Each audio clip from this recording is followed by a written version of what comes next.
Kama kuna kitu sijaiona kwa maisha yangu ni mwanaume wa ushago kukatia msichana mwenye ako college, alafu hiyo relationship ikaendelea ikagrow mpaka wakaoana. Hey, mtu wangu pale college kuna vijana wanajua kutengeneza hiyo kitu.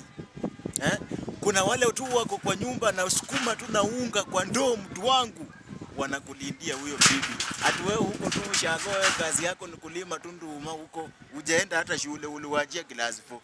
Ati wewe kazi yako ni kutumanga tu pesa, mtu wangu. Ushawahi mtembelea? Mtembelee ndugu, mtembelee ndo utajua the real picture ya huyo mtu wako. Yaani utafika pale college, mtu wangu, hata gate ya shule hutaingia.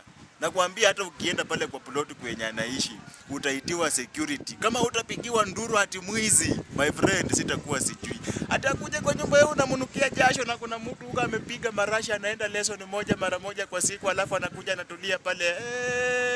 My friend, atuwe kazi yako ni kunuka tu jasho na kutuma pesa ya kulima nduma huko nyumbani.